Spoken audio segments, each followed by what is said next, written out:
Yeah.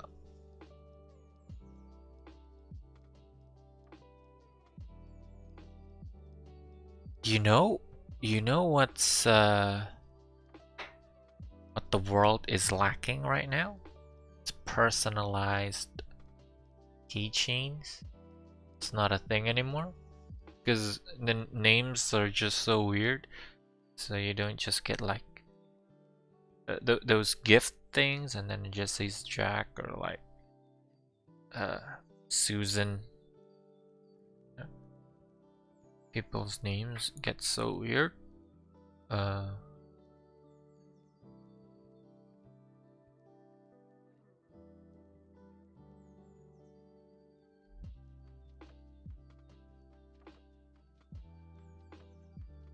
Cookie cutter. A cookie cutter's bull. Mailbot.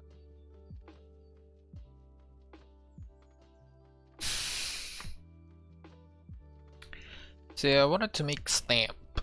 Stamp was the 3D print stamp.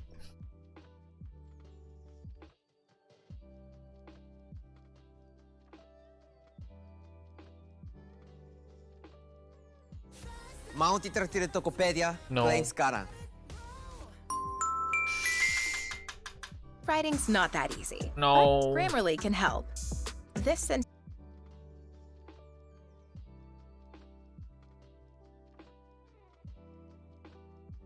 Engineering. I've been in a crafting mood recently and may have become obsessed with stamping. So, let's go and see if 3D printing can be used to make some custom stamps. First, we need to design the stamps. You can use any 3D modeling program you like to make them, so I'll have a few follow-up videos on exactly how I made these designs what is this? using some different programs. CAD.on-shape. These stamps turned out to be extremely simple to design, a perfect beginner's project. First, draw out the shape you want, and extrude it to about 3 millimeters, and then add a simple base to hold on to.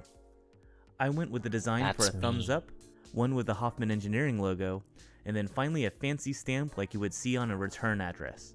Be sure to mirror the stamps before printing, otherwise the stamps will read backwards. Ask me how I know. Now comes time for printing.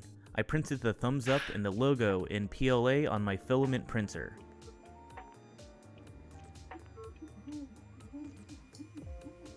Okay, so that's what I'm supposed to search. 30 minutes 3D each. printing beginner. 3D printing beginner's project. Yeah. I was left with a small amount of strings between the Okay, letters, we'll get back to but that. it was easy to clean up with some hot air and a knife. I also wanted a smoother top stamping surface, so some sandpaper was used to make it nice and even. That's so bad. As for the address stamp, the letters were just too small to be printed using the filament printer. Yeah. So I used my Nobel 1.0A resin printer, Of which can course. achieve such detail, and printed it in a clear resin. Fucking cheater. That's cheating. Unlike the filament printer, any uncured resin needs to be rinsed off before the stamp is ready to be used. So a quick bath in isopropyl alcohol and we are ready to stamp. It's cheating. Cheater.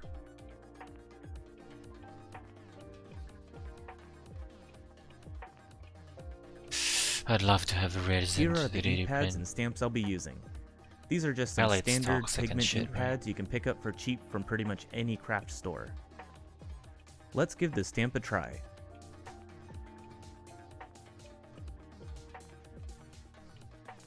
To my surprise, it worked pretty well. The thumbs up was pretty solid and left a good impression.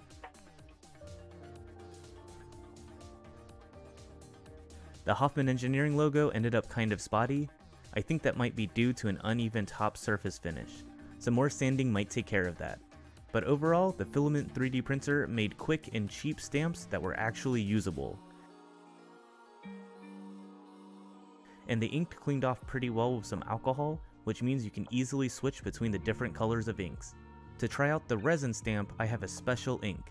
It's designed for embossing powder, which is an amazing powder that can be melted together after stamping to provide a shiny, smooth, and raised surface texture. It feels much like embossed paper afterwards. The powder deserves its own video, so keep an eye out for that. You take a normal stamp and use an adhesive ink to stamp it. The resin stamped work perfectly, much more consistent than the filament stamps. All of the little details showed, even the small letters and thin filigree. After the adhesive is down, you pour the embossing powder over it and remove the excess powder.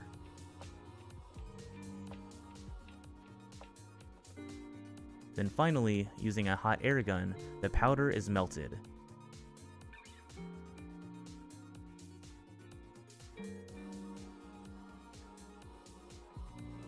I could watch this all day.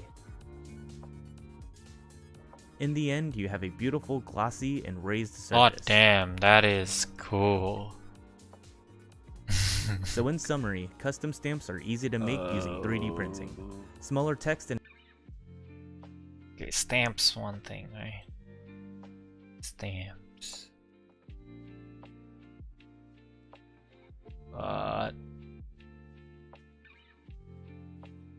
But how would I weave stamps into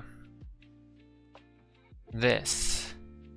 Into gender equality? How are stamps gender neutral? How am I supposed to make stamps gender neutral? Oh.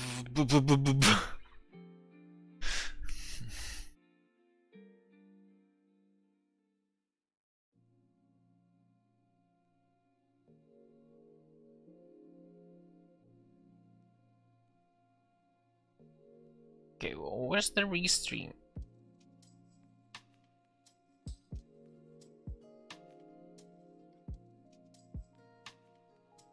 Hello, restream?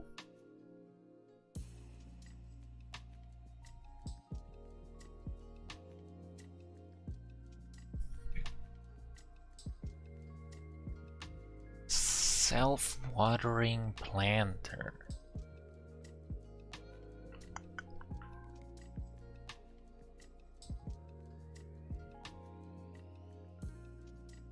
I'm blurry. Guys, I'm blurry. Why am I blurry? No, I'm okay.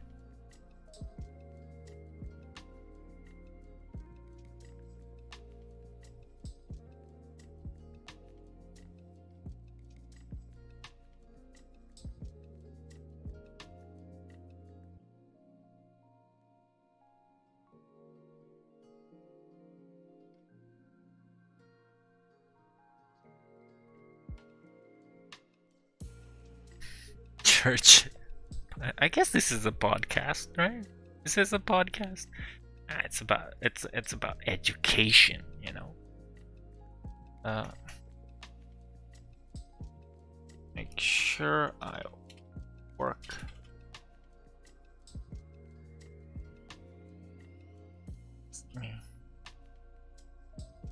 Make sure I work with me in window. Designing a course on 3D printing.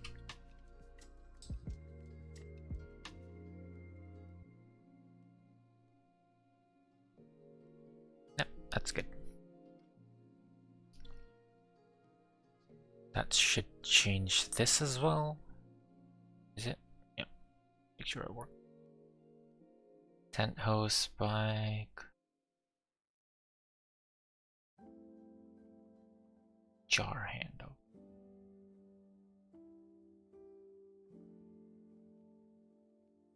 Coaster.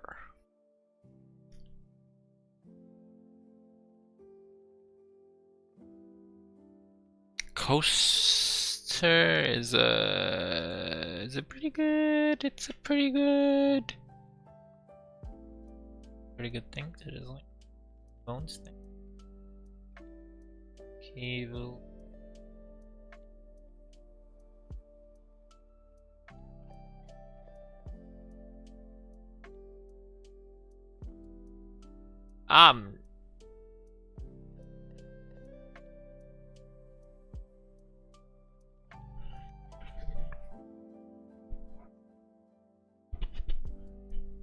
Okay, these are not. Am I supposed to design these? or I don't. It feels like these are you just download, not actually designing.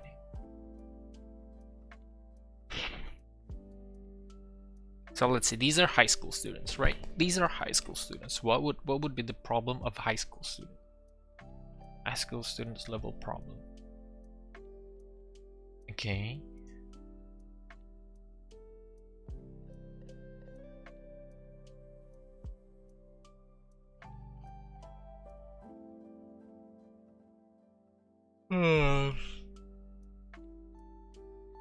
Okay, no.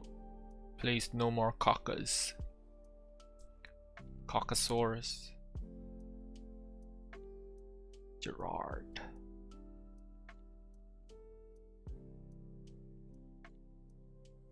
Are 3D printing stuff good for earrings? Or is it like too small?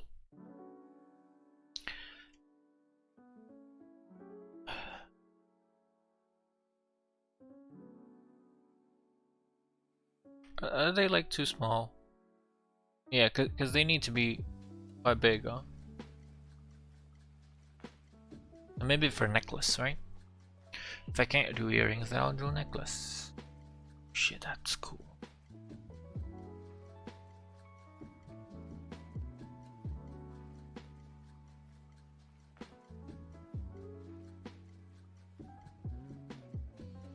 That is cool. So bad. This one's so bad.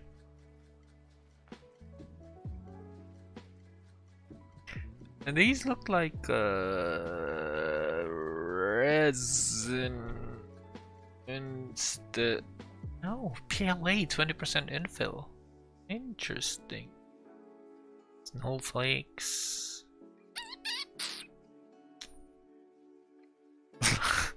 Lion, okay. Cherries, okay. Pie, okay. Butterflies, okay.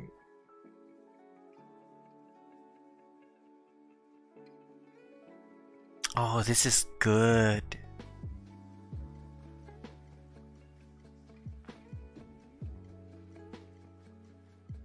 Experimenting with infill. Interesting. This is actually interesting. Oh, we make a negative space and the rest is 3D printing, right? And then...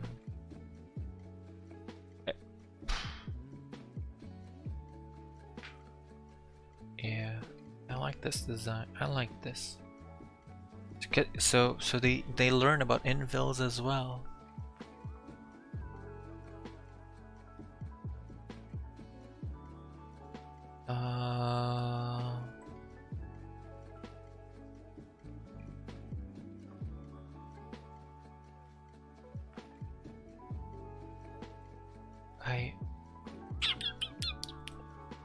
Okay, 3D printing, 3D print necklace.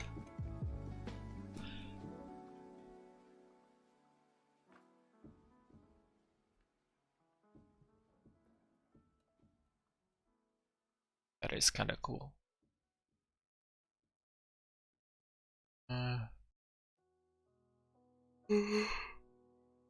Oh, sleepy boys, I'm sleepy.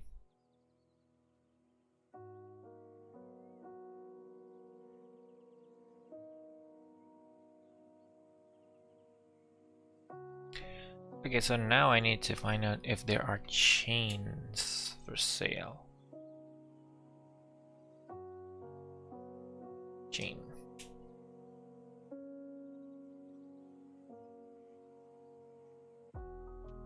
Oh, don't log me in anything.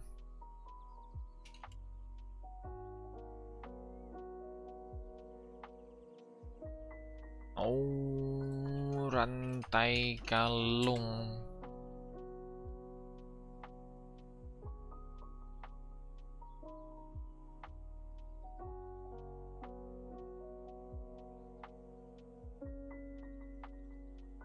Wimpy clay. Yeah, these are cheap.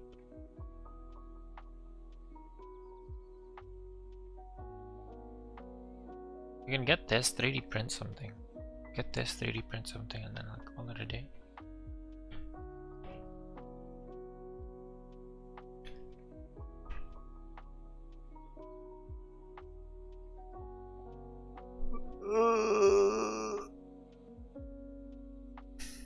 Yeah?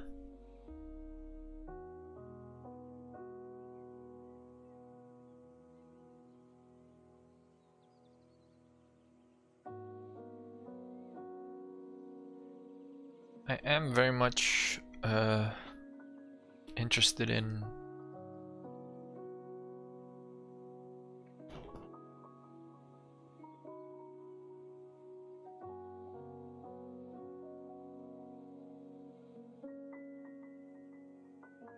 the vase, the face vase.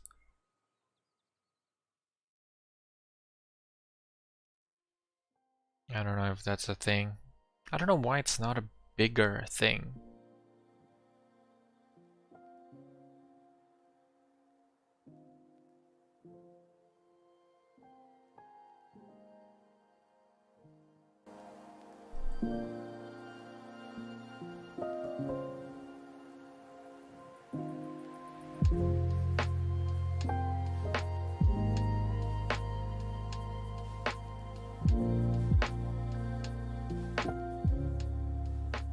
Oh. There is. Is it weird?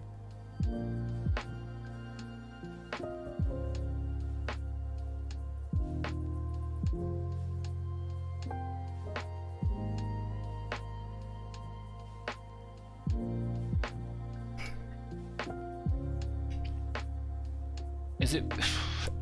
It's gotta be really weird if I just teach about vase and then like, let's say I make this the self-watering vase, right? The self-watering vase. Where is it? Just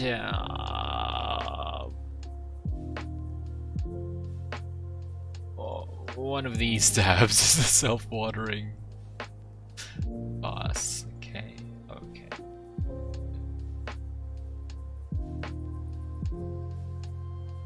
This is also cute, the 3D letter cube.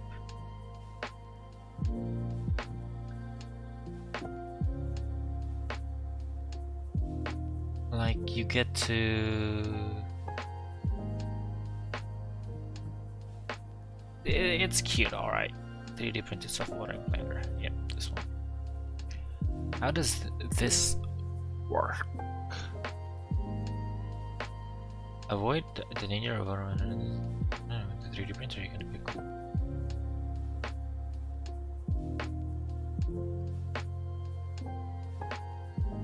Oh, so the plant is just a reservoir. Reservoir.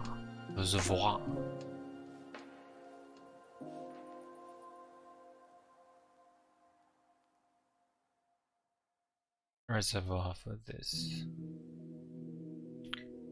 Just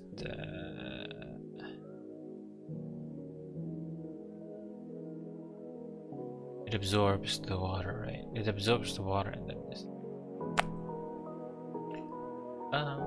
yeah.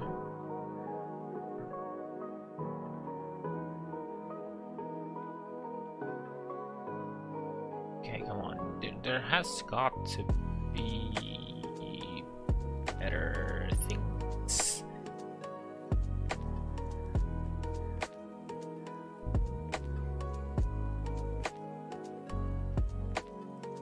How does this work?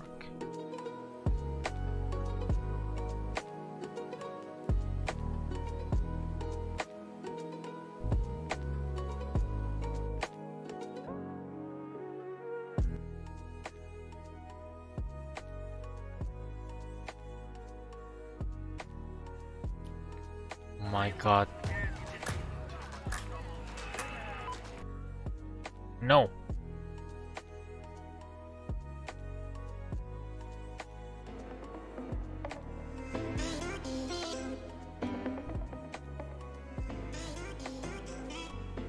Actually drew it by hand, huh? Jeez.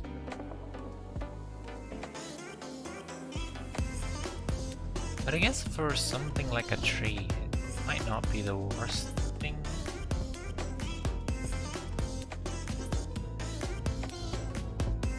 To draw it by hand.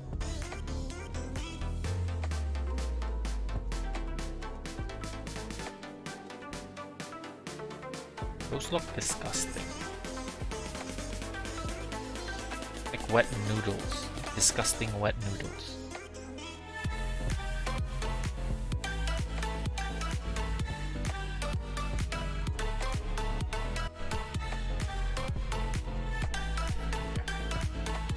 Pretty hype.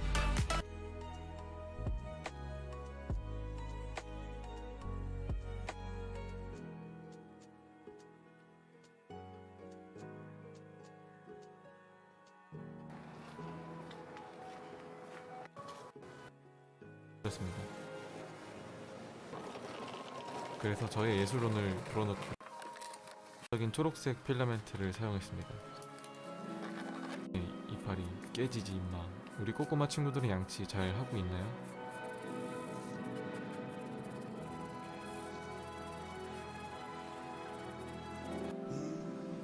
남들 다 출근하는 평일 낮에 벽돌 양치질 해주는 사람이 있습니다. 바로 접니다. 작업은 간단합니다. 필라멘트로 테두리 브릿지를 먼저 만들어줍니다. 필라멘트는 식으면서 수축하기 때문에 수평 뼈대를 만들기가 쉽습니다. 세로 뼈대도 세워줍니다. 기존 뼈대가 녹지 않도록 조심히 세워줍니다. He just freestyles it. 다행히 사람이 많은 길거리는 아니어서 작업하는데 크게 어렵지는. 뭐 하는 거예요?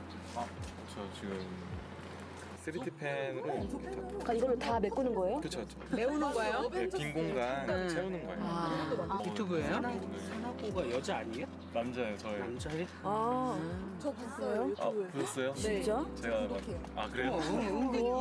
은근 인기 있나 봐. Oh, soccer. Wait, wrong language. 네. 작업하는데 크게 어렵지는 않을 줄 알았습니다. 그래도 감사하게 저를 알아봐 주시는 분들이 있었습니다. 공중에 떠 있는 구조라서 평소보다 두껍게 뼈대를 세워줘야 합니다. So I guess he doesn't wanna. 이제 3mm 간격으로 Fill the whole 촘촘하게 thing, 뼈대를 right? 세워줍니다. 야외 작업은 처음인데 He just wants to 기분 cover 전환도 up 되고 the outside. 개인적으로 정말 좋았습니다. I don't know why I'm watching this. It's okay. 30 면을 다 채워봤을 때만 만드는 게 더 개성있고 조형적으로도 보기 좋았습니다. 친환경적인 컨셉의 That's pretty. 또 That's pretty 앞으로는 ugly, 말해. bro. 아디다스. Adidas.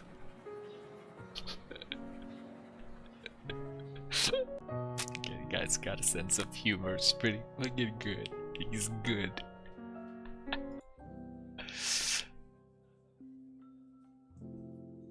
Adidas. Wait, what am I doing? Why am I clicking things? No, no. This is the 3D printed car. I didn't even watch the 3D printed car video. I don't know. Okay, fuck.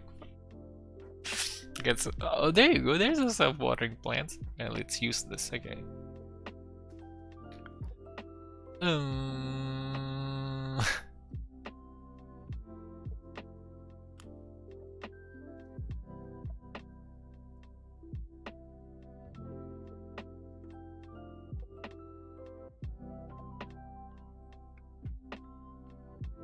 So I already told them that we're printing something smaller than a 5 by 5 by 5 by 5 in volume. So we're not printing like something like this.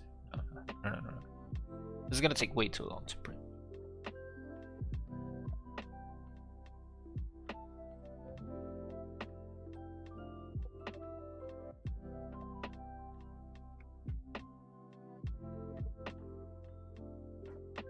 What is a rhino? Oh.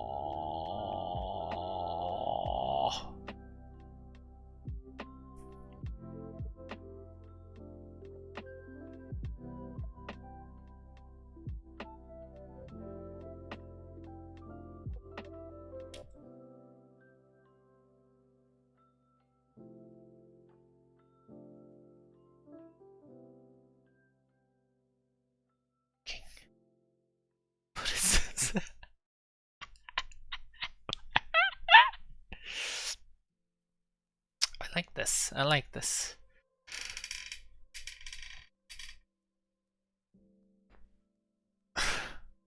I was gonna. Is it horrible if I just say to these people to, like, you know, come up, like, I know your name is Bob, but if you were a woman, what would your name be? Okay, it's like teaching about gender equality. You know, what is your trans name? That sounds like the most horrible idea.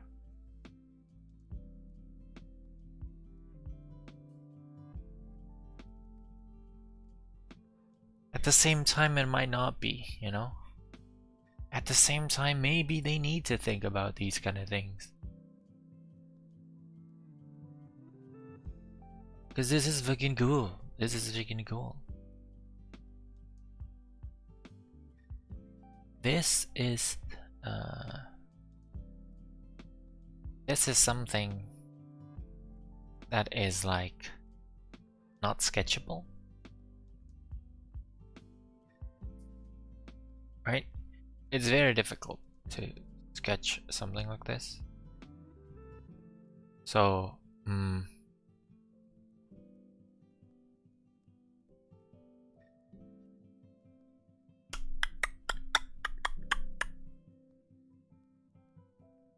yeah.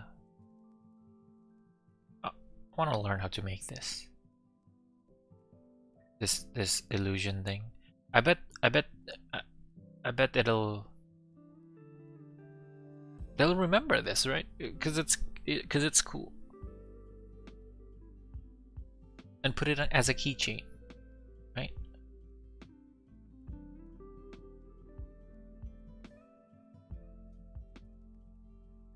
This. Why is it so no?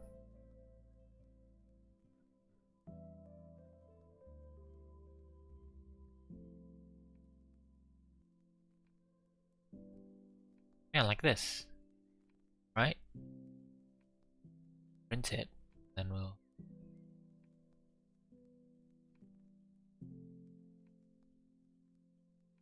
Can't mix the color.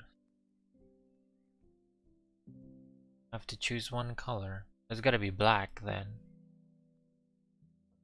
because my 3D printing is 3D printer is silver.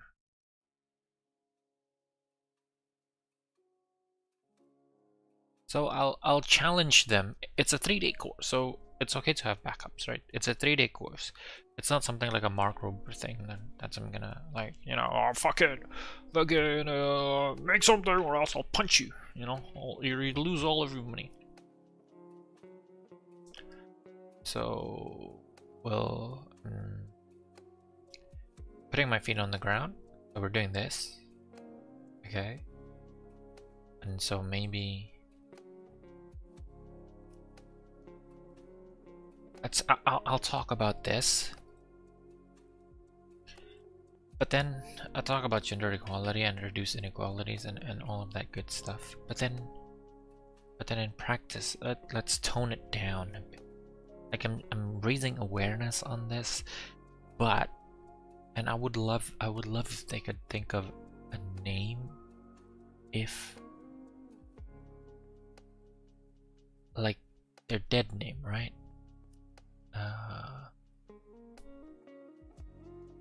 It's a dead name, right? Dead naming. Yeah. Wait, no. So, okay. What? What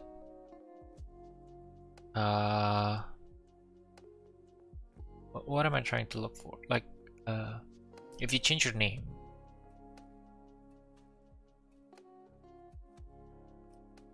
then how do you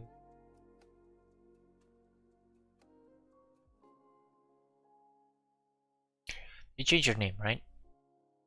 You change your name. You change your name. So we'll just pick 2 letters and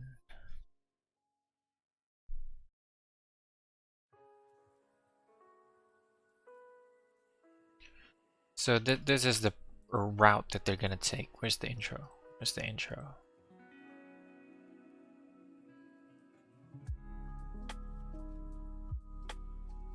Where's the fucking intro? Okay, maybe I'll make this one. Just shove everything in, and then we'll think of it later, right? So I want process. No. Hierarchy. Like this. No. No. Let's just do process.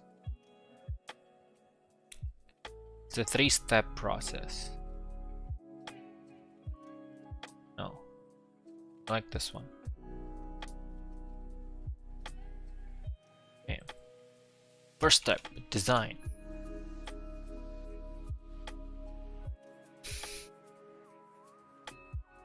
I like this.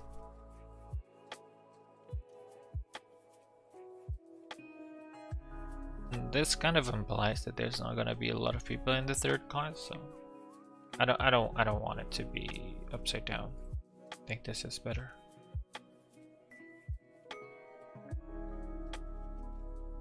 Yeah. And this song, this music is a wonderful resident sleeper, eh? Makes you want to sleep? No? Just me?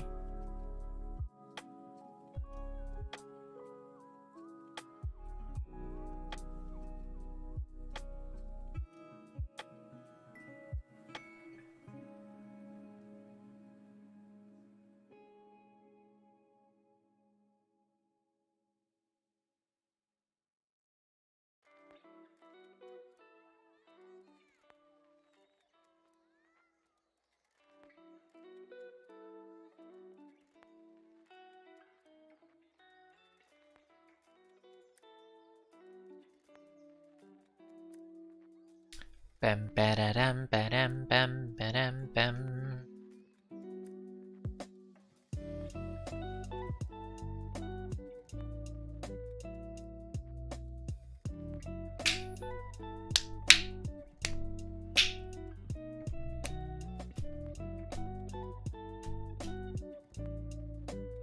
Booking available.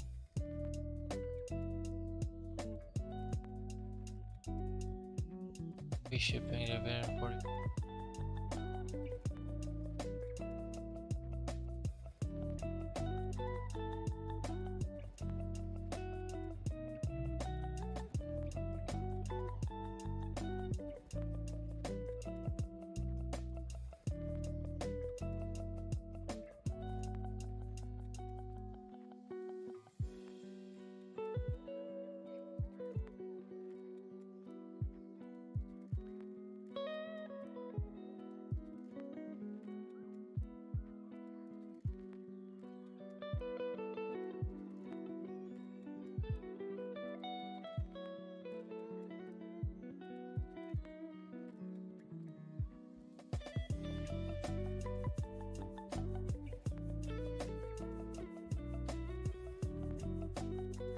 Boom bam boom bap boom boom bap boom bap boom boom bap.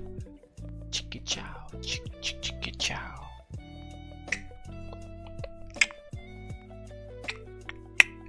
So we'll buy this and then we'll. That's 12,000 and then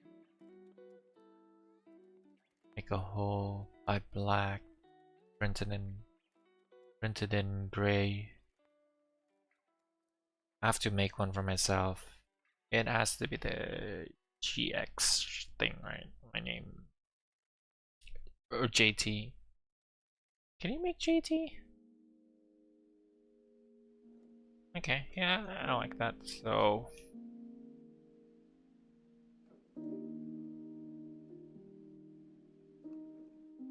I wonder if he teaches me.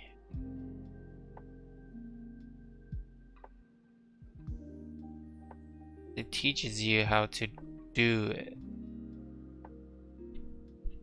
Thingiverse was breached. Danger, danger, danger. Beep, beep, beep, beep, beep, beep, beep, beep. Where is it?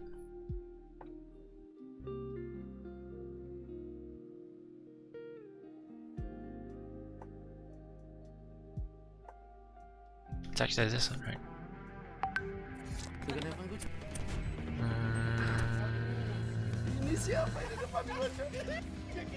This is a shape sorting puzzle. It's a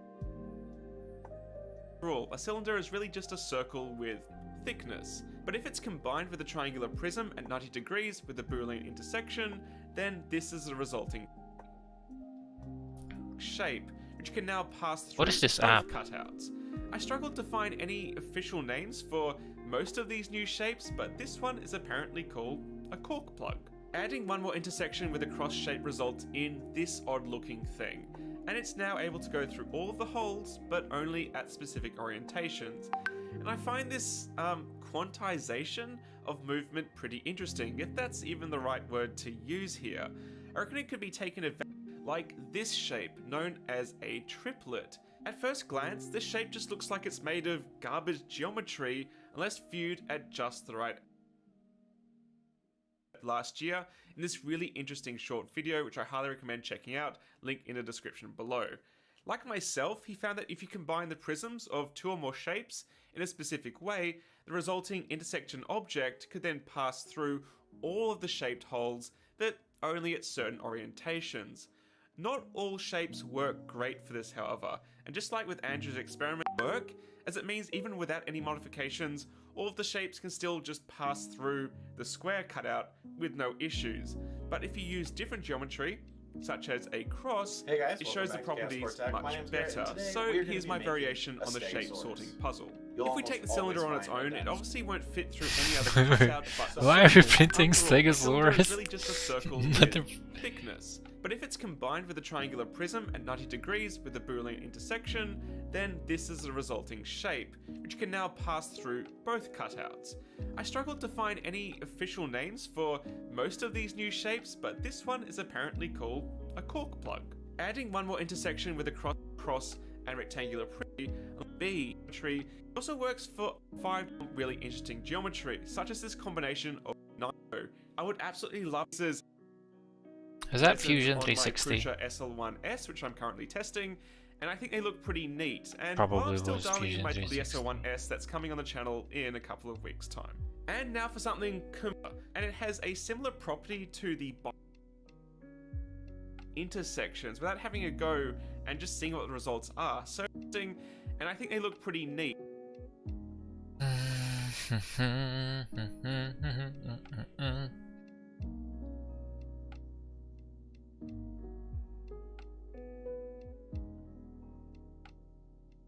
Oh. You buy it. Guess you gotta make money somehow, huh? Intersection illusion.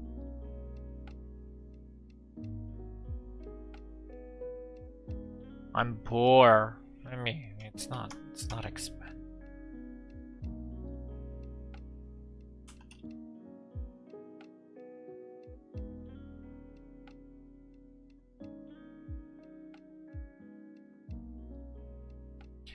Oh, the Boolean intersection.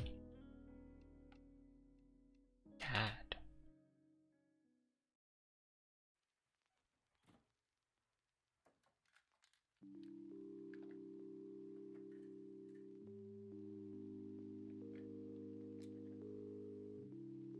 So it's just a normal intersection. So I just drag A from one side, another extrude, bam, and then Boolean intersect the shit out of it. Okay, so this comes part into the second thing, right?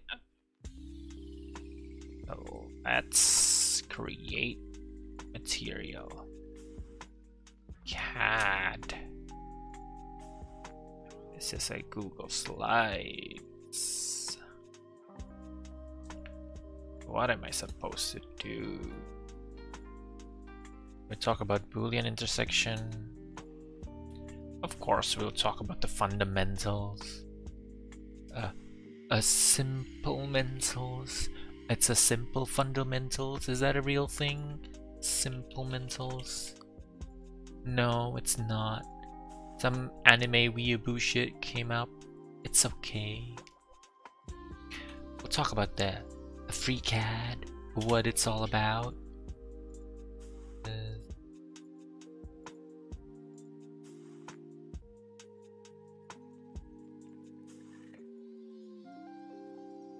World class manufacturing lesson of it.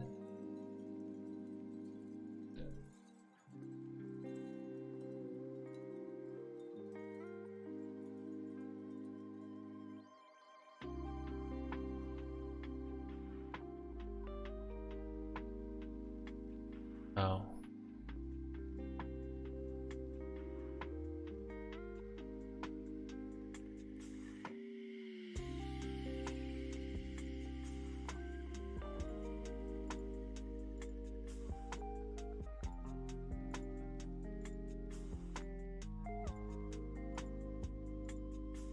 Okay, give me a sec.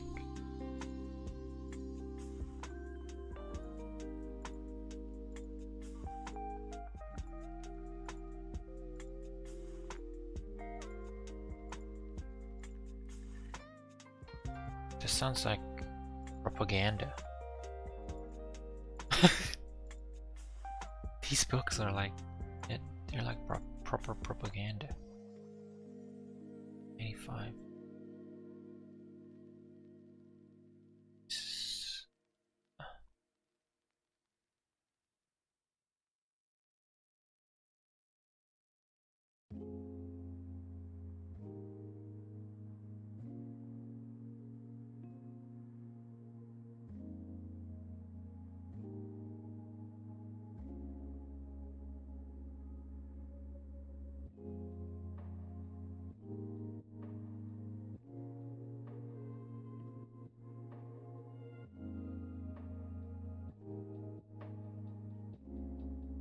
What's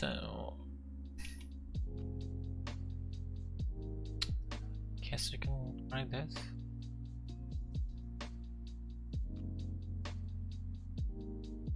No? No. I'll have this.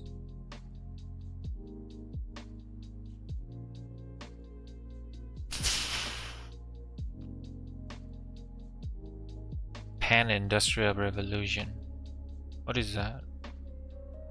How new manufacturing titans will transform the world.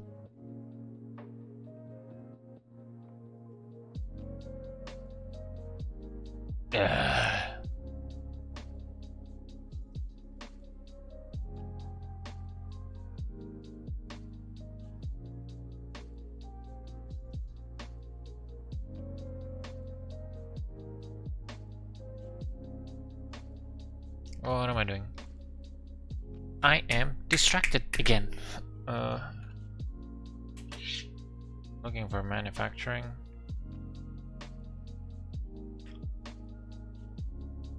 And see if there's anything about manufacturing that's good for my student. High performance manufacturing. Eat it. Like.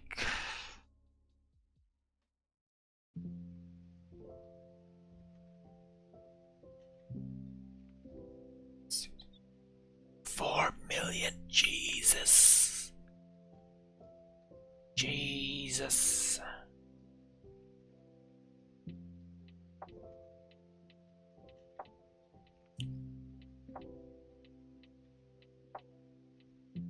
Okay, so just a Boolean part design and then letters, you know, basics of FreeCAD, what it's all about. Oh, ow!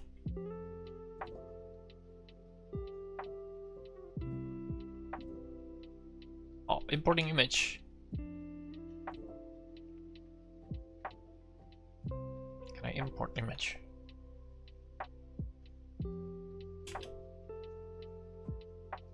Trace an image in Sketch. Writing's not that easy. No, please Grammarly can no. help. No more ads, please. When's my event supposed to start? When am I supposed to finish this? I'm so tired.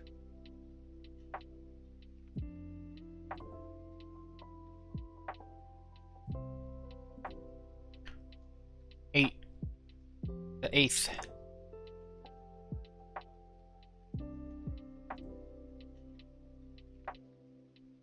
It's okay, actually. Okay. I think I got a pretty good idea of what I'm gonna do. Okay, so today we're going to look at using images to actually trace in your sketches and actually to build your models from those. I'm not going to go too deep into this because it is quite easy to do this, to actually get an image in there and trace from it. Using parts, and now one time the floppy disk in the place. Go over to the workbench called image. Now it's there because it just seems a bit pointless, and there's this scale image. I'll get to that in a minute. So the first option here is open image view. Now this is great for just having a look at a reference image. Let's pull up this one here. This one I can look, and that just opens it in a new window, so I can look at it there. I can't really do anything much with it there. I can look at X and Y positions, and that's about it. Obviously I can zoom in, so zoom. No, I can't zoom in. No, it says zoom 1.0 there. There we go. Zoom 1.0. Professionals baffled. And can increase it to the actual window size itself. Yeah. Yeah. So that's just it's a window okay. It's okay. with your image in. But if I want the image It's into okay, a sketch, precious. what I need to do, one, use the XY plane because I'm looking down on it from the top plane, and two, so our image the sketch. I can control zoom out, and now I can actually start sketch my sketch elements. So first things first, I'm going to do the CD drive, which is pretty simple. Now I just want to space it where that CD drive is. So just going to do that and that. So this up later.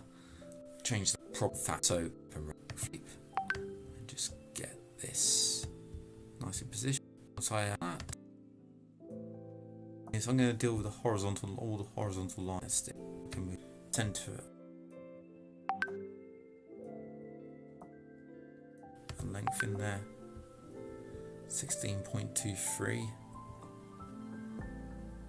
put point what does it say? That what we use is a bit of construction. If I go to here, Is this actually a good way to... Is FreeCAD actually good construction for... mode to geometry mode, or vice versa? I can use a bit of construction to actually get these into the center. What's the alternative? Okay, so I'm going to get the curves in now. No, I'm going to use I think I need... the arrest train on the other side. There we go. Okay, I need to Save. learn FreeCAD anyway, Like so that. why not? Oops. Those points there. What I'm going to do is hit Control and just unselect that line, so we should have the points under there selected. Constrain those points, just check that. Yeah. Hit Control Z. And if I click on this arc here, I can put a radius constraint in. Okay. And the same for this one. Actually, I'll make those two equal. Do some finer adjustment. There we go. Bring those back in. So that's all good. So those are constrained, and I'm going to put the last arc in from here to here with some curve. So I've never the same with that. Click to go a constraint on there. So I've got to the point where I've almost constrained all this up, constrain the center. Get rid of points there.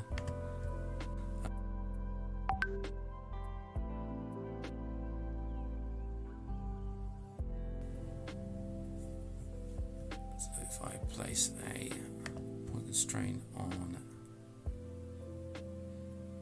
here, let's escape that. Let's make this a nice, see, 896. A nice rounded number. See, that's coming. I've actually started to put. I'm not going to teach them about the now. spreadsheet. So if I go back to, I'll show you how to do this in another video. I can actually place 9 in there, save it, actually go back to my sketch. See, that's changed to 9 now, so I can actually Okay. They just import and sketch, right? So so they can make like some. I can do the same for this one as well. They can do some fancy letterings. Like they don't have to.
Why am I opening a link?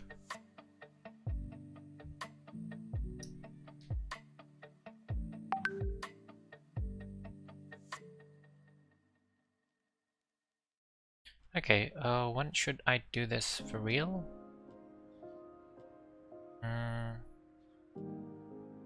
You in position yet? Working on it.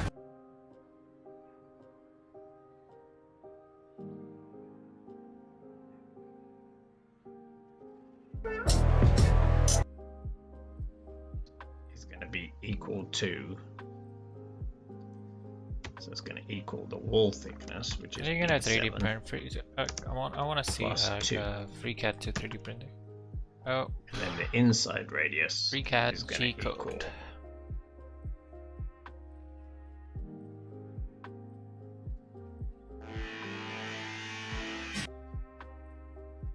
Height around 5 mm and the clearance height maybe 6 mm.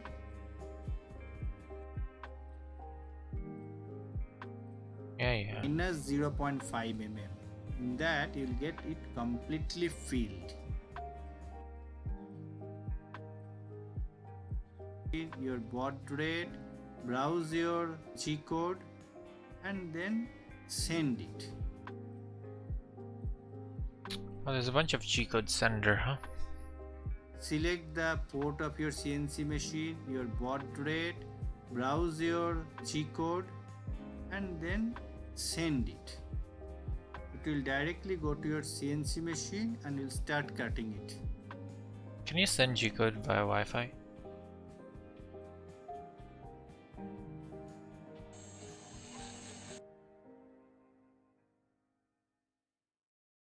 No, not share Wi-Fi. G-code receiver. Like, how do I describe this? What am I trying to find? What am I trying to find? What am I trying to find? What am I trying to find?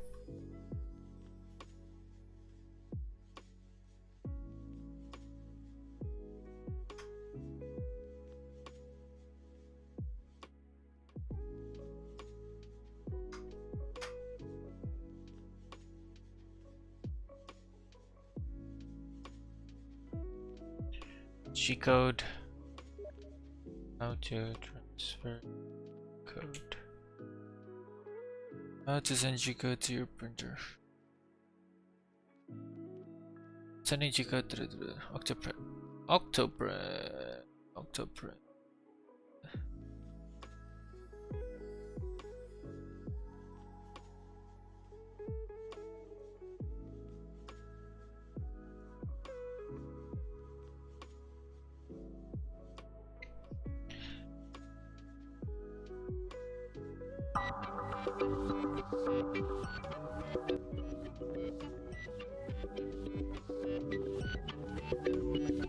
How'd you? That's cute. Hey, it's Zach from howchew.com. Today we're going to combine two things I love, 3D printing and the Raspberry Pi computer.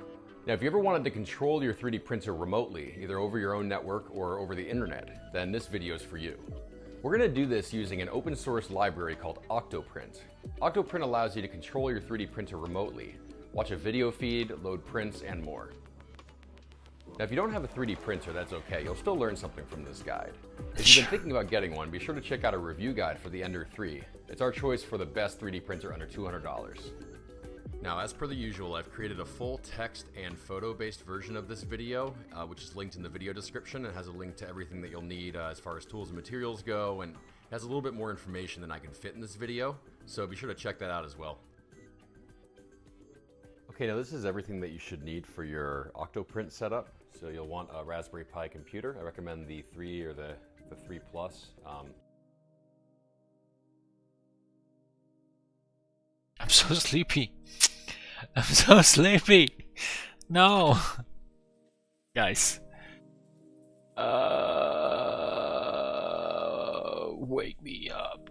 Yep, it's can you just buy Octo?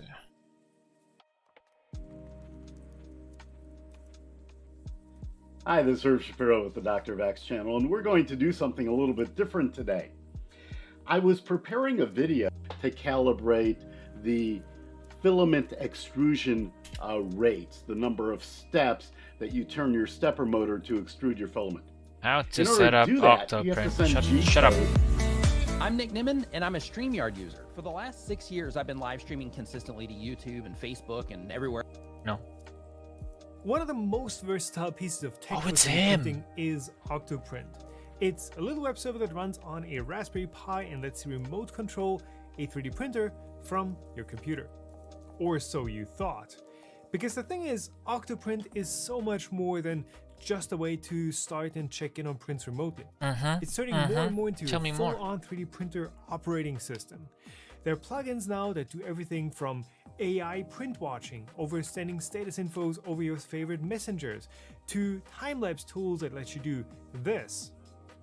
So today I'm going to walk you through the setup process on a Raspberry Pi, go over the hardware you need, and I'm going to share some of my favorite plugins. Yes, tell me more. This video sponsor, Elegoo.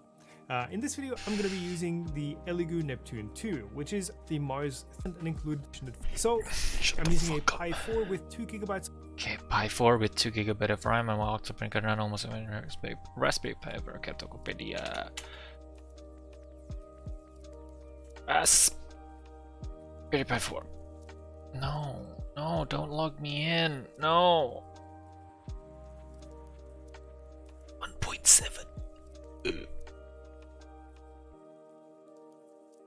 That's a lot of money.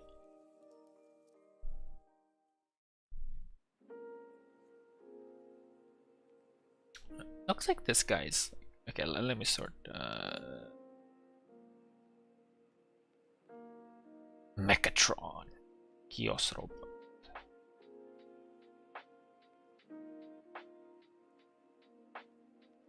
Breakneck. Oh. I'm not sure I want someone called Breakneck.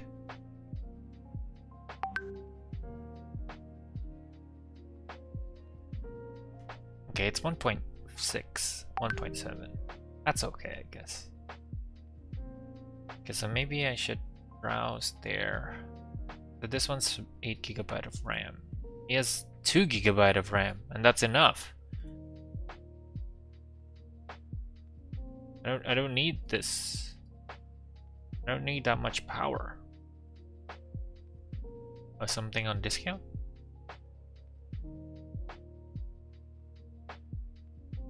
Hmm.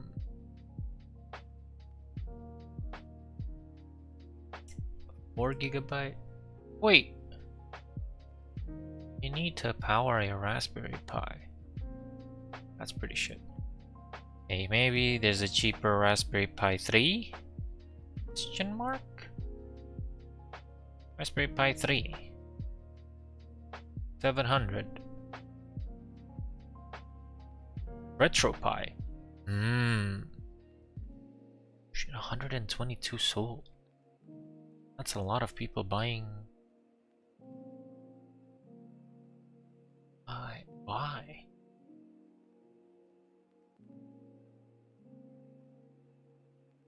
Raspberry Pi camera board 5 megapixel. Case. Power 3. 1 GB. Heatsink 4. 1. Okay, I have a CNC. I have a CNC. I have a freaking I have a CNC, but I also have a shit. What it's called? Prusa. I have a CNC and I have a Prusa.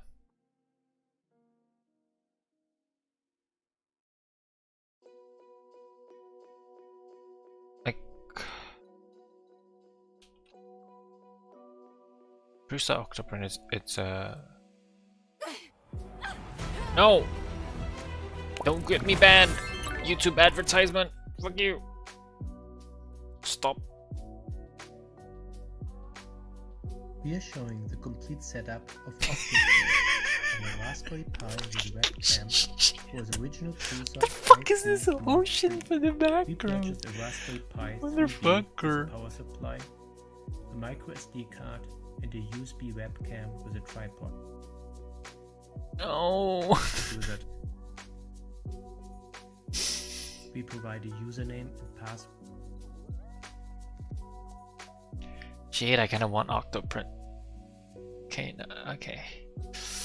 Okay. Should I get like the Raspberry Pi 4 or like the old one? Of RAM, and while Octoprint can run on almost any Raspberry Pi ever made, you should stick to a Pi 3 and up for the best experience. Alternatively, you can also run Octoprint on a Windows, Linux, or Mac OS machine that you already have, as long as that's not going to reboot in the middle of your print someday. I'm looking at you, Windows 10. But for a Raspberry Pi, I see. you're also going to need a USB power supply. So you can The technically recommendation is just not to use a charger, but instead something that's actually labeled as a USB power supply. Though from a technical standpoint, there's not really that much of a difference. Not to use a charger, but instead something that's actually labeled as a USB power supply. Though from a technical standpoint, there's not really that much of a difference between what they do. And especially after the Pi 4, the Pis have also got much better power stages on them, so they're not that finicky about the power supply you're using anymore. However, in either case, it should be one with ample power, so your 1 amp Can you charger just you got from Apple reuse is your not going to work. I've had great experiences Pi? with the Like how easy is chargers it? Can I just from buy one Anker, Pi and then just like the reformat it, basic 2 or 3 reformat it, output reformat unit, it, which right? I'm using all around the studio, so I can show you. Those work perfectly, or this power delivery charger. You know, anything that is halfway decent works. Alternatively, if you have a strong 5-volt supply in your printer, you can also hotwire that onto a USB cable. Just make sure to shut down the Pi through Octoprint cleanly before you power off the printer. Speaking of USB cables, you will definitely need a decent one of those as well. The Pi 4 now uses USB-C, which is great, but many cables you get with gadgets and the likes are still too flimsy to provide stable power to the Pi. So again, I really like the cables from Anker. Oh my god, I'm but zoning if out. you have, for example, a spare USB What did he just say? Lights now uses USB-C, which is great, but many cables you get with gadgets and the likes are still too flimsy to provide stable power to the Pi. So again, I really like the cables from Anker, but if you have, for example, a spare USB power delivery charge cable from your laptop, that should work as well. The Raspberry Pi itself can detect when there are issues with your power supply or cable, and Octoprint will in turn show you those warnings when the Pi detects anything.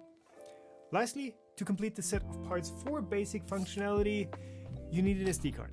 Any card works, but getting one that's at least decently fast is going to speed up load times a lot. I've got a bunch of these Samsung Evo Plus cards for my cameras that work perfectly fine in a Pi as well.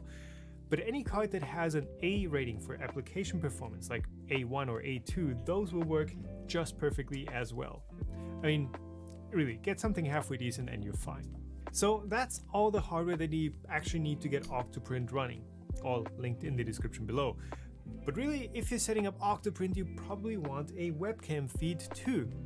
Now, there are two basic options: getting a USB webcam or getting a Raspberry Pi camera module. Either one works. The Raspberry Pi camera is a fantastic value, but you're going to need to print some sort of a mount and enclosure for it. On the other hand, USB webcams are all kind of meh for their image quality. They're still good enough to check in on prints, but most importantly, they are a bit more convenient to use. The standard camera, which I don't have at hand right now, would be the 720p Logitech C270. But even most off-brand webcams aren't any worse for image quality, and they pretty much all work with no fuss out of the box with Octoprint. But again, if you want something that's proven, get a Raspberry Pi camera or the Logitech C270. And that's it for hardware. Well, you will also need a computer and a card reader for the setup, but we're just gonna assume that you already have those. Now, for the setup, we are actually not going to install Octoprint directly. We're going to install OctoPi, which is sort of the official Raspberry Pi image that has everything already laid out. It has Octoprint set up in there, and it's just ready to get going. Now, I'm going to strongly recommend that you use the official OctoPi image. You're going to find modified Octoprint or OctoPi images from people that say, hey, we've got everything set up for you, it's got all the plugins installed already. But the thing is, if it's just from some random dude you found on the internet, you don't know what else is also installed on those images and how well they've been set up. So, you're basically inviting the person making that image into your home network. Best case, everything is fine. Perhaps they run a Bitcoin miner on your Pi while it's idle, but maybe they've got a full-on backdoor set up in that image that allows them to snoop around your devices, or perhaps they intentionally burn your printer down one day. You just never know.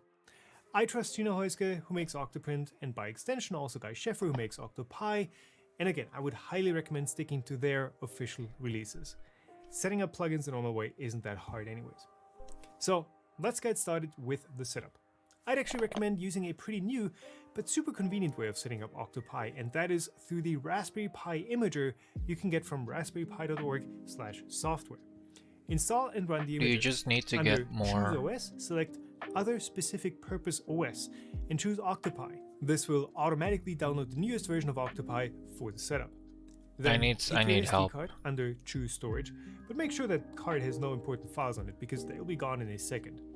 Now, for our special magic trick, press Ctrl, Shift, and X, and that's a this nice will bring up the imager's font. secret Advanced Options menu. Makes Here, it feel like it's easy. Enable SSH and pick a modestly secure password for the Pi user. Choosing anything that isn't the default Raspberry password will automatically help protect your OctoPi install from malicious actors on the same network.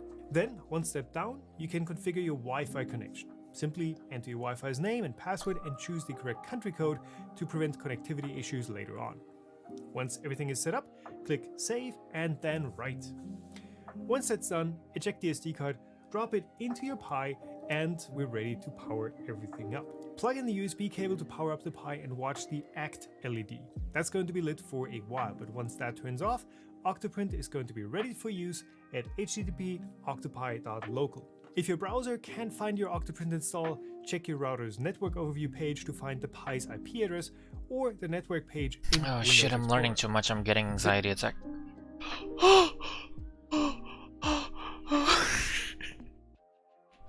It's a real thing, okay? Okay, I need to internalize everything. They put everything into Octopi. Octopi, Raspberry Pi is just a miniature computer, right? It's a miniature computer that's just like, okay.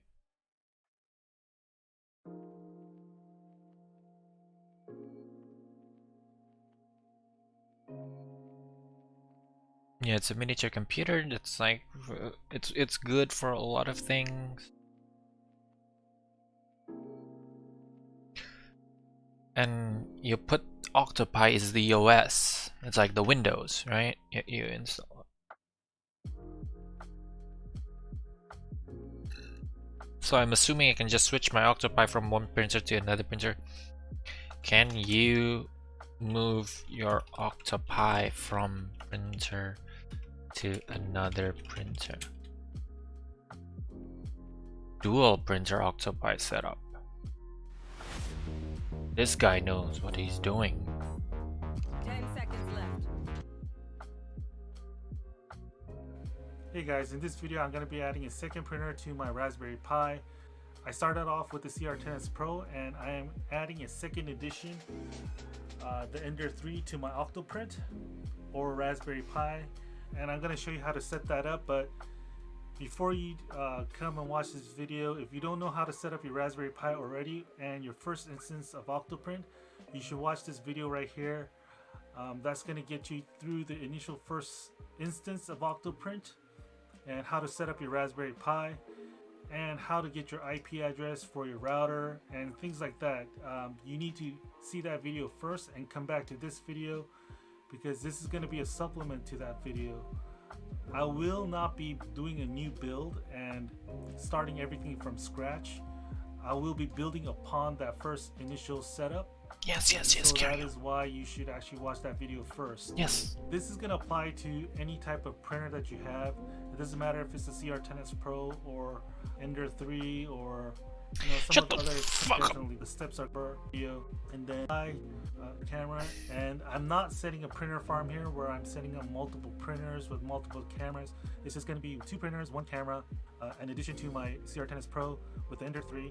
I think you can add up to like 30 devices using the serious mode, guys. That's them. Because of the processes and the limited resources of the CPU, that's probably not advisable. Maybe I'll add a webcam later on in the future, but I have no real use for it. So let's get this video started. So guys, pause this video, watch this one, and then come back to this video. If you haven't done so already, please subscribe, like, and comment on the video. Thanks. So thanks for watching that initial first video and coming back to this video. Let's get started with setting up the second instance of Octoprint. You want to power on your Raspberry Pi, and then you want to have it so that there are no devices attached to it. Well, you can leave your camera attached to it.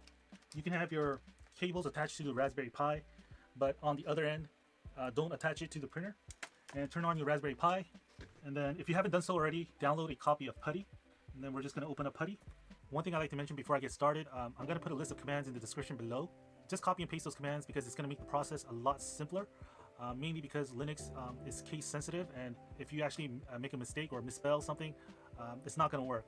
So make sure you check your spelling, make sure that the syntax, everything is correct, even the punctuation. I see. Double check everything. Copy and paste does not work in the same fashion when you actually use PuTTY and Linux. Hold Control Shift and then press C. When pasting is Control Shift and then V. So we're going to start up PuTTY. Oh no. I left and then here. I'm put in my IP address for the Raspberry Pi. This one is going to be different for you because your settings are going to be different. If you haven't done so and changed password already, the login and password for the Raspberry is going to be Pi and Raspberry. And then you're going to type in sudo su for super user and Raspberry. And then you're going to type in this command tail-f var log messages. And that's going to give you basically the messages for the Raspberry Pi, the activity that's going on. You're going to use. Just copy and paste your vendor ID, product product. Just go ahead and copy and paste those ID numbers and product numbers. So I think I can. The answer to that is I can. Running, it's going to show you the first run wizard. There's actually not much to say here, just follow the steps. Printers have a flaw in their electronics where they will back power the Pi, so if it's plugged into your printer, it will back power the Pi through the USB port the wrong way. And that can cause all sorts of problems, from Octoprint crashing to the Pi's Wi-Fi just disappearing. Like, not physically disappearing, but disappearing in software. I've put the link to the forum post about that in the description below. And at this point, you are ready to start printing. But wait, there's more. Once you've gotten familiar with Octoprint, surely you'll be finding a couple of spots where you would like to tailor the experience to your personal needs or preferences. And this is where plugins come in. There's a plugin for pretty much everything. But before we go through some of the plugins I'd recommend, here is one quick tip that is going to be super useful. If you use a slicer that supports it, such as Prusa Slicer, you can directly upload your G-code files to an Octoprint install straight from the slicer without ever having to save it to your computer and then having to manually upload it. Go into Octoprint settings, generate an application key, copy that into your slicer, and then tell it where to find your Octoprint setup. Default is the same octopi.local hostname. And voila! You've got a new Send G-code button in your slicer that is going to conveniently send off your prints to Octoprint, and if you want to, even automatically start them once they're uploaded. That is a massive convenience feature.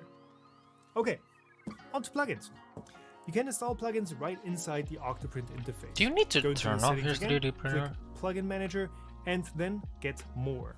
You can browse plugins right here, but the Details button is going to take you out of your Octoprint install, so the most convenient way to then install a plugin is to come back to the Plugin Manager on your Octoprint page and just install them from there. So the ones that I find really convenient for daily use are Touch UI, which gives you a basic mobile-friendly interface if you want to quickly check in your prints from your phone. By default, you get the full interface, which Like, works, this is but a very you have to good zoom around quite a bit, human-computer and Touch UI interaction, makes that a right? lot more convenient. Next up, for printing parts.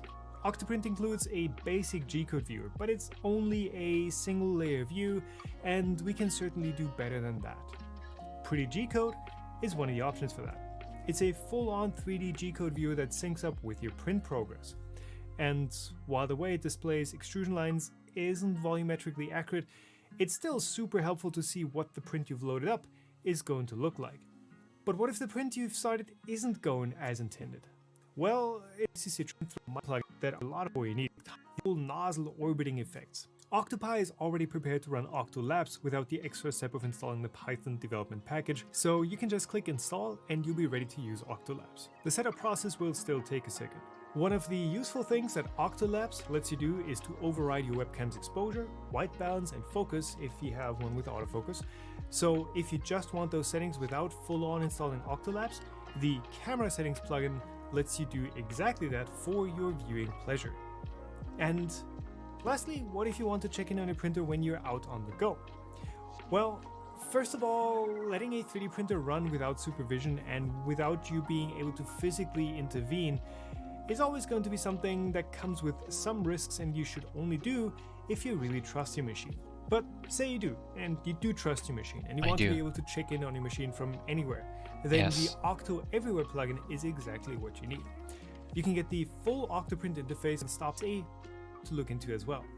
It's got a free tier that allows time-limited use and then paid unlimited plans. But the big feature of the Spaghetti Detective is AI-based print failure detection.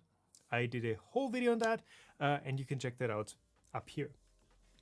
Me? So, yeah, that should get you pretty much set up with Octoprint. Don't point at me. Gino Huskins for supporting Gina to get possible. That's it for today. Thank you all for watching. Keep on making, and I will see you in the next one. Bye.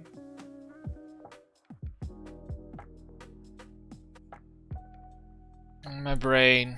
I need to lie down. A bit too much. It's a bit too much.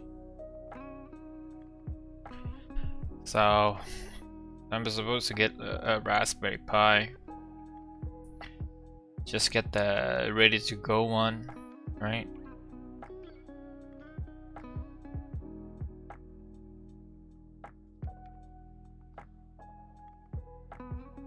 No, I don't want a case for it. Transparent case, sounds pretty dope. No.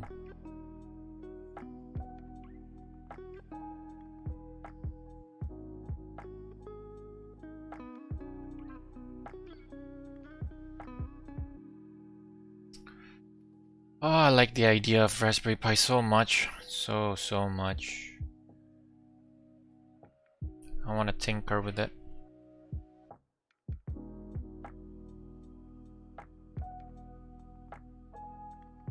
I get the Raspberry Pi 4, right? It has to be the 4. It has to be the 4. Like this one. Raspberry Pi 4. RAM 8GB, and it's everything it's inside here. Oh, what's the difference with this? Oh, this one has a casing. Like I said, fuck casing. So we get this one. This one has the charger thing, AC adapter. So I probably don't need the AC adapter because.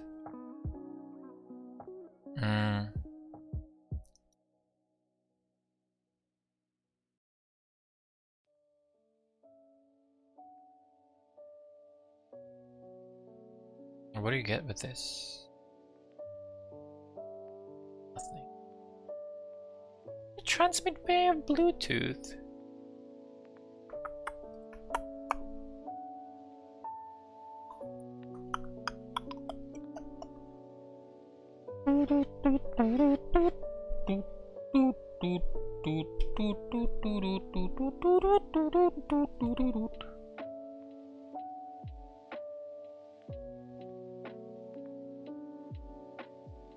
What's Raspberry and what's Arduino?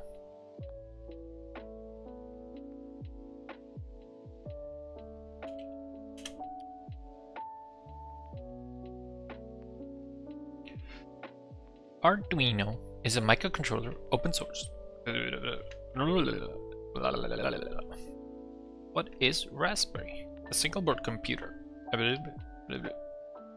Oh. Arduino is a microcontroller and Raspberry is a mini PC. Okay, okay, that's pretty. Okay. Okay. So when will I do this? Since the event is at 8, I only have 1 week left. Motherfucker, no, I'm not ready. I have to learn everything in a week. But that's how it is, right? Okay, so I have to allocate 2 million for Raspberry. I want this so bad.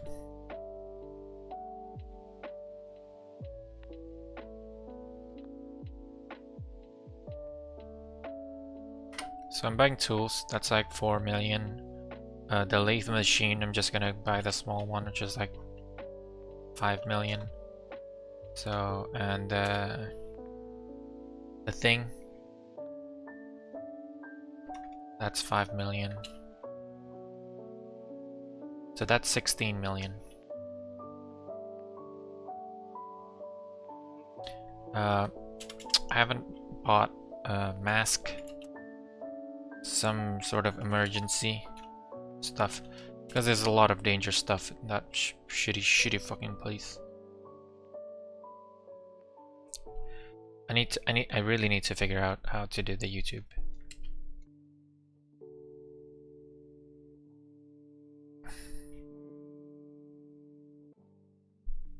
Oh, this is so cute.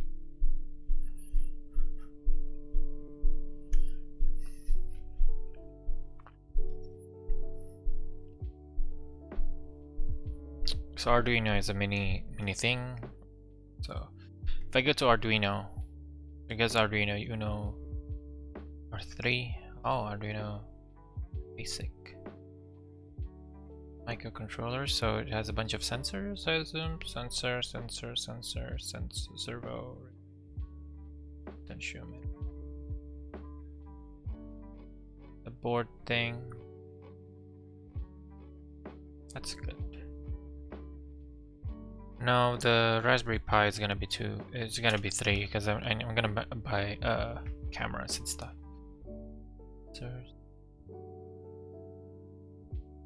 Chassis.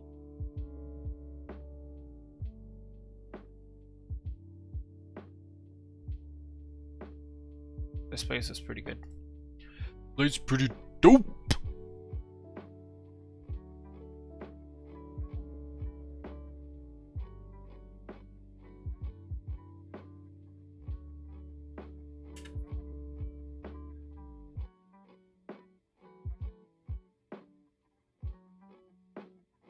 To your printer.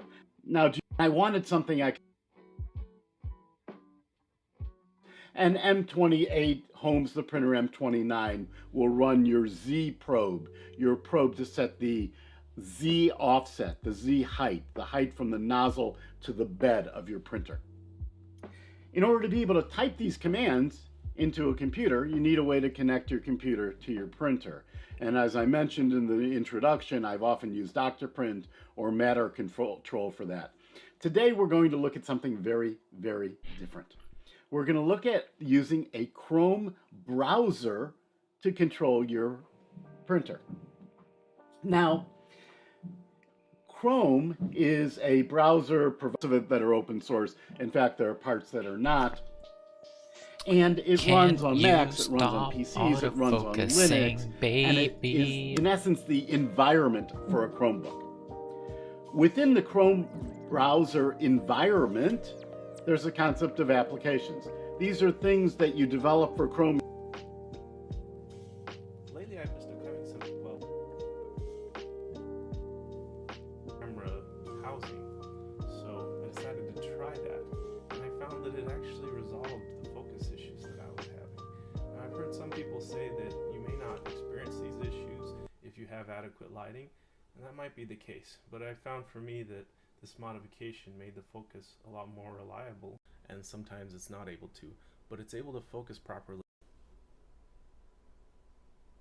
See there, it got it.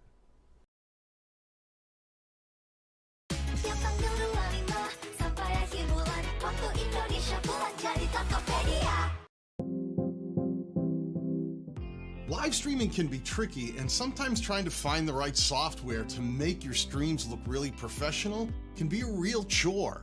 The thing I like about StreamYard is that the user interface is... Oh, why did I watch that? My brain.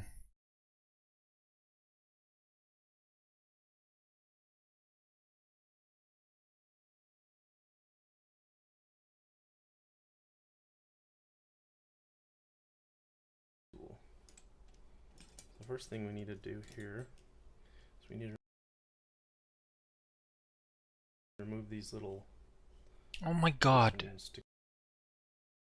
No, I'm not gonna perform surgery on my camera. That's a bit too scary. I can just, you know, beam, bam, bum, bum, bum, boom, bum, boom, bum, bum, bum, bum, bum, bum, bum, bum, bum, bum.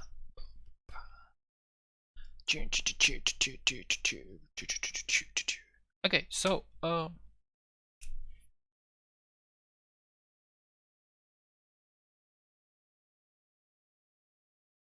the autofocus on webcams like this one, the Logitech C920, can be kind of annoying, especially as a yoga teacher who needs to move around but doesn't want to be constantly blurry to my students or to the people watching my videos. So in this video, I'm sharing with you how to turn it off and how your videos can still have pretty good quality without the blurry autofocus that these things do. My name's Ashley. I'm a yoga teacher, and I've been teaching for many years, and online, especially this past. And the little bell notification to be notified when I post new videos, you turn the autofocus off. And no, you do not have to take this apart. What you're seeing right now is my computer screen. So apply this to your own software, your own computer, and Ashley? Google searching is also your friend. So when it comes to technical expertise and technical tips, doing a quick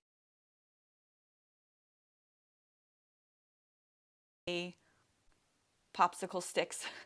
And all I did was search for webcam.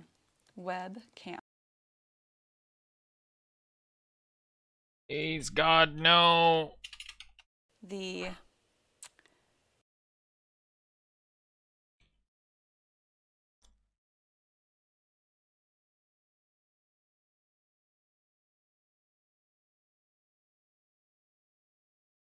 I'm sick.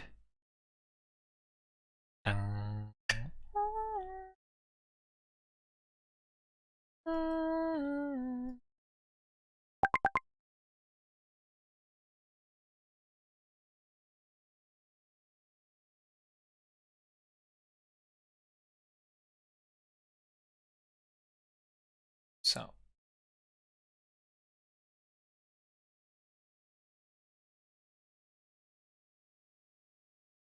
can't change.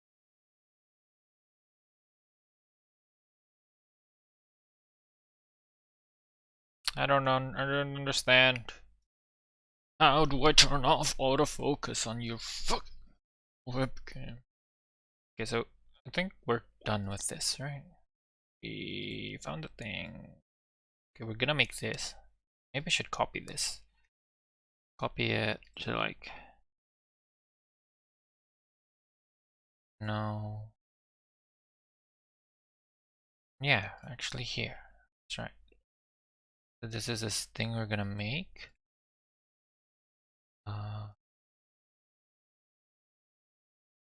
Oh, thank you very much for that search. Yes, Google. Yes. Should probably go here and then copy this and then design.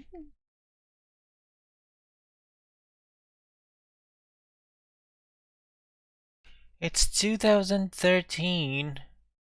Oh yeah, 3D printing has been around for a long, long time, eh?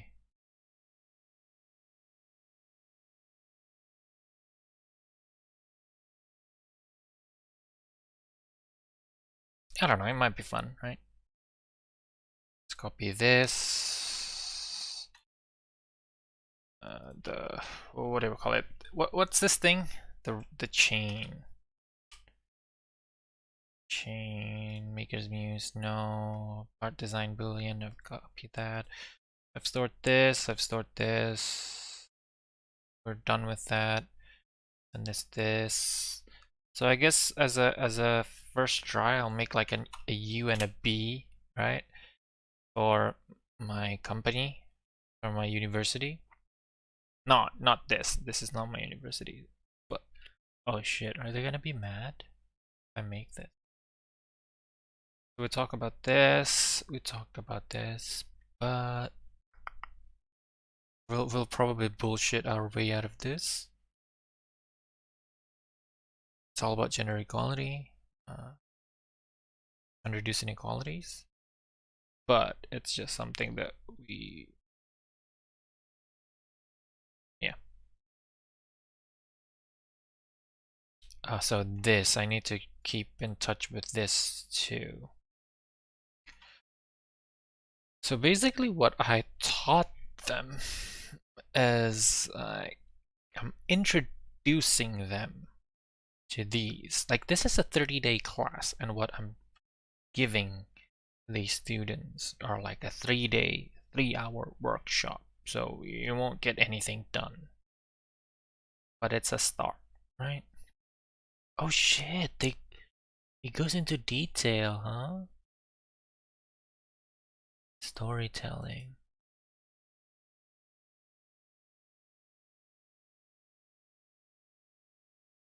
Holy hell.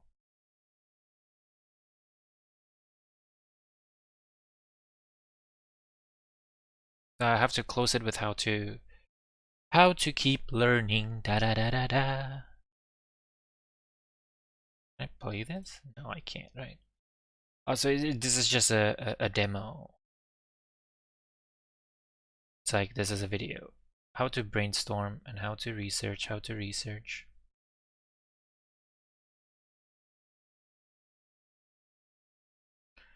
So I'm just gonna tell how, oh, back in the days we used to make these. We used to make to match objects with their holes, but we never thought about what the potential of could be, and then bam. Yeah, I'm okay with that. So this is the free CAD. The CAD. So let's tap there, CAD. And then about, oh shit, I haven't done the 3D printing part. So it goes here. Let's make a draft first, right? This is the 3D printing.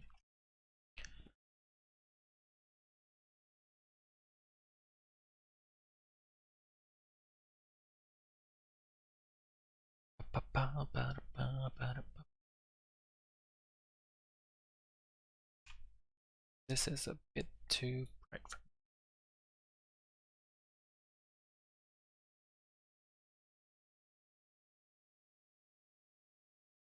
Can face that way. Not better. So we talk about the material, about what is a 3D printer, right? First, which is what is a 3D printer. The materials, and then like a G code, and then voila, and then probably like the octoprint, if I get the chance to set this up and running. Okay, let's fucking go. Let's fucking go.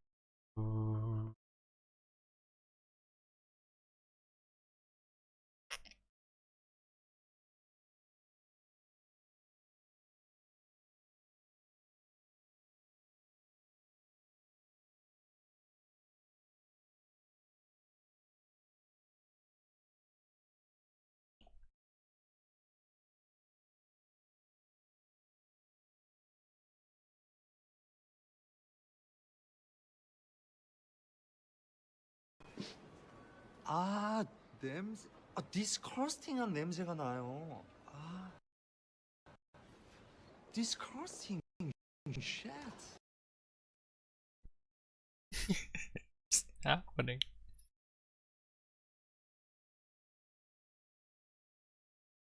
We put this here.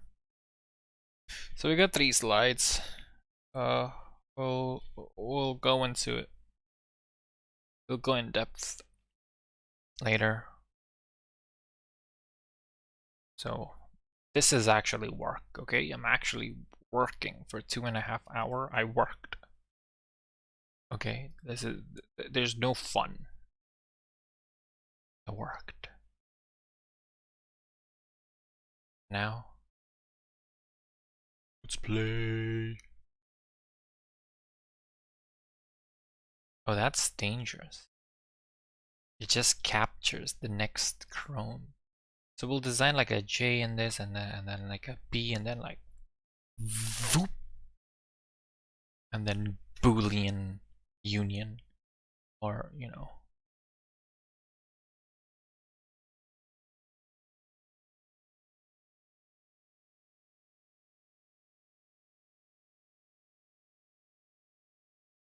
Whoa, that's not cool. How do you go from CAD to line?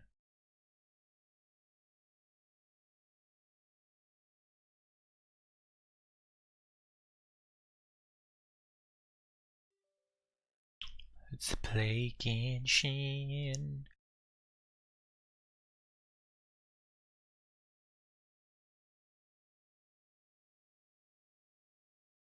The fuck?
Why is it not showing?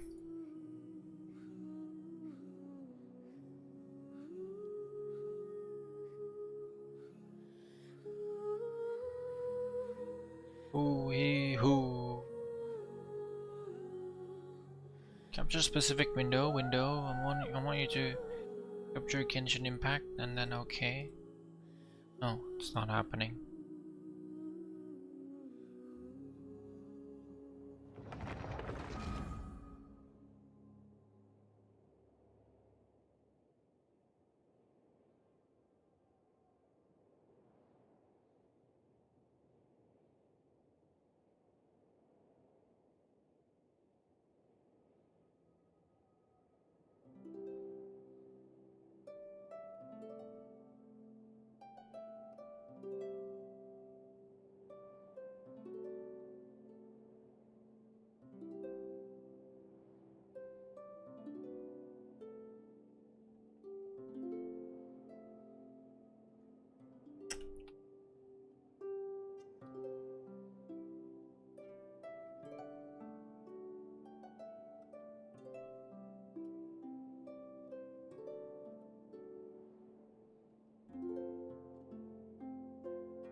Wait a second, okay?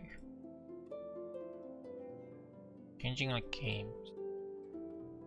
How do I change games? On YouTube.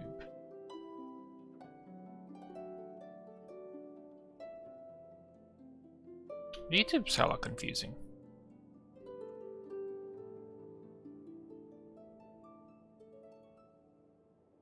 I'm offline on YouTube. Or whatever. It's fine.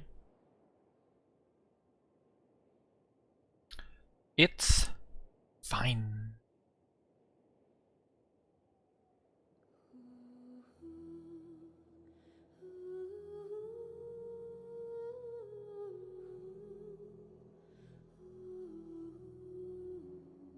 Going down.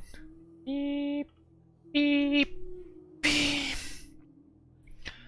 So we'll add this. So we're adding. Let's just add some window capture, eh? Capture, does window capture work, eh? Eh? No, I can't. Can't window capture because it needs to be through the screen.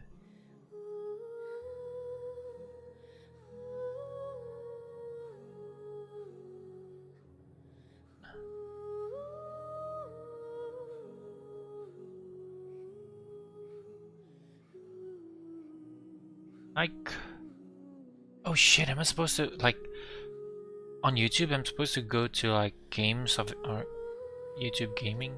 No, I can just go.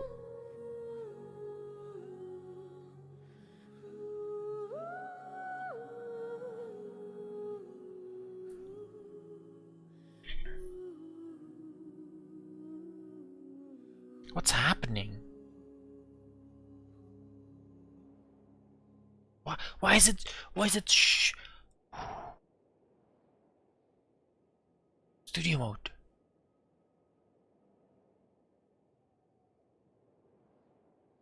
No. Don't be rude.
Okay, it's back.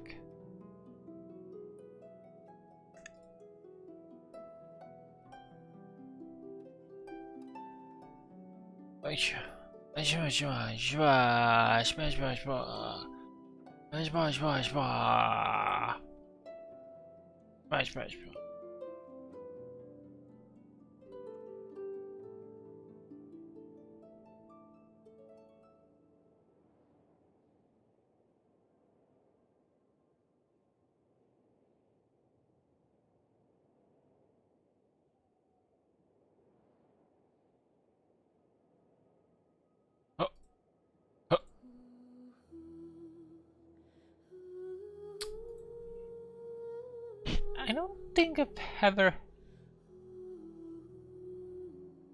had difficulties doing this.